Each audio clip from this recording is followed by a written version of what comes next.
Bueno, ahora que ya hemos recogido un montón de información de nuestros stakeholders y de los usuarios, va a empezar la fase de definición de requerimientos de usuario. Vamos a tener que empezar ya a aterrizar toda esta información. Ya sí que ya no va a valer todo, vamos a tener que empezar a aterrizar y vamos a entrar en una fase más convergente del proceso, la que nos va a dar los siguientes pasos o las siguientes directrices antes de empezar a diseñar. Aquí seguimos con el foco puesto en los usuarios porque en este momento vamos a empatizar con el usuario.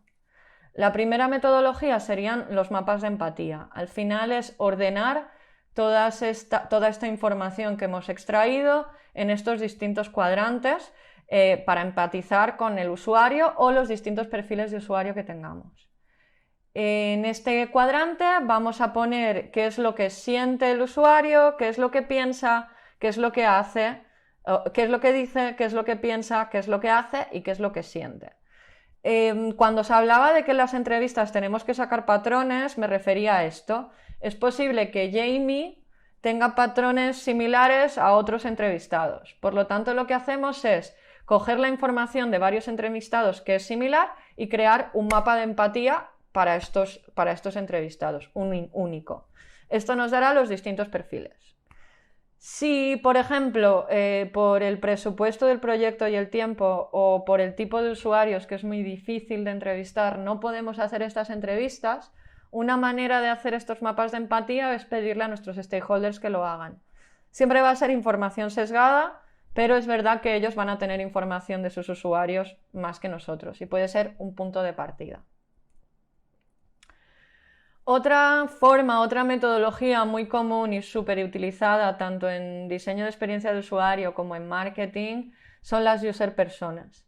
Al final es una representación semificticia, y digo semificticia porque no nos estamos inventando nada. Se supone que toda la información que representamos en esta imagen la hemos sacado de las entrevistas, que nos va a ayudar a ponerle cara a esta persona ideal o a este público ideal del producto.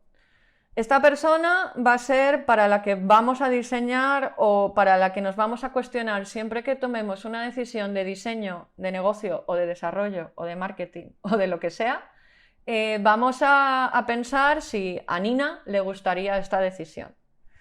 Lo que pongamos en este template, bueno, puede variar. Vosotros si buscáis user, persona, ejemplo, encontraréis 1000 ejemplos distintos de esta plantilla. Al final lo importante es entender cuáles son sus objetivos y motivaciones, sus frustraciones y encontrar oportunidades a partir de estos objetivos. Otra manera de hacer protopersonas, otra manera de empatizar con nuestros usuarios son las protopersonas. Esto sería también muy similar a las personas. Aquí la diferencia es que quizá la definición es un poquito más en bruto, porque la hemos hecho, por ejemplo, nosotros con nuestra investigación o a partir de los stakeholders. Esto sería una definición de personas sin usuarios. Luego tenemos los arquetipos. Son un aspecto que va más ligado a la personalidad de esta persona. Le podemos asignar un arquetipo, por ejemplo, es el explorador. Y pensar en características que tienen que ver con este arquetipo que nos van a ayudar a tomar decisiones de diseño. Son patrones de conducta universales y es verdad que hay una serie de arquetipos que ya están definidos y que son bastante utilizados por las marcas, que definió el psicoanalista Carl Gustav Jung. Otra metodología que también se está utilizando mucho y que de hecho hay un debate entre si usar user personas o jobs to be done, o usar los dos, o adaptarlos, es esta metodología, es la metodología jobs to be done. No se basa tanto en por qué alguien no realiza una acción o pensar en la acción que realiza con el producto en sí, sino que es la necesidad, cuál es la necesidad que hay detrás. Al final es definir estas necesidades con este tipo de frase, ¿no? Cuando los directores quieren preparar una page review en una situación en la que necesitan un representante directo de los reportes, ellos tienen problemas con bla bla bla. Vale, ¿qué herramientas utilizan para esto? Se pondrían las herramientas. ¿Cuáles serían las razones para hacer esto o para contratar? Estas serían las razones. ¿Cuáles serían las barreras que encuentran para contratar? Estas serían las barreras. A partir de aquí también sacaríamos insights que nos van a ayudar a definir cuáles son nuestros usuarios, pero no desde un punto de vista tan demográfico. Bueno, no tanto nuestros usuarios, definiríamos las tareas que han de realizar nuestros usuarios.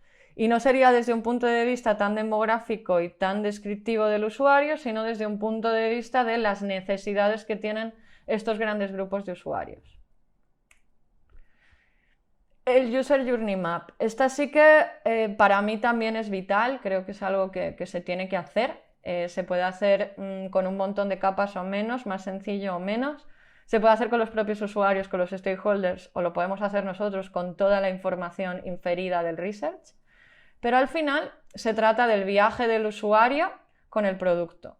Es decir, todos los touch points y todos los puntos de contacto del usuario con el producto. Podemos pensar incluso desde el offline y también incluir las distintas plataformas que va utilizando. Podemos poner el área del producto que también lleva a cabo esto, para entender cuáles son no solo los problemas del usuario, sino los problemas que hay detrás en el producto y por qué se están pasando estas fricciones. Al final, igual que con las personas, hay 1000 user journeys y manera de representarlos. Dependerá de lo que estemos investigando, de la capacidad de información que tengamos y de lo que queramos obtener. Pero se trata de establecer unas fases, unos puntos de contacto, la historia de usuario que hay detrás, cómo se siente y encontrar oportunidades a partir de aquí. Por eso os comentaba que ponerle cara al usuario es muy importante. Pensar en estos distintos caminos va a ser mucho más fácil si tenemos la cara, el perfil y si partimos de nuestra user persona. Esto es otro ejemplo de User Journey Map que se podría hacer en analógico, en una sesión de trabajo con post-its o cómo podríais vosotros ordenar la información a partir de las entrevistas. Al final estos artefactos o estas plantillas nos sirven para empatizar, para sacar conclusiones, para encontrar patrones, pero sobre todo para humanizarlos y para poder convertir ese concepto abstracto de usuario ideal en personas con nombre. Estas personas nos van a ayudar también a que el resto de implicados en el desarrollo o en el diseño del producto les pongan cara y empaticen mejor con ellas. Y cuanta más información añadamos y más capas tenga, mejor. Eso sí, no nos tenemos que inventar nada. Se supone que toda la información tiene que venir del research que hayamos realizado, ya sea con usuarios, con negocio o nosotros haciendo research desde el escritorio, investigando a través de internet y otros métodos.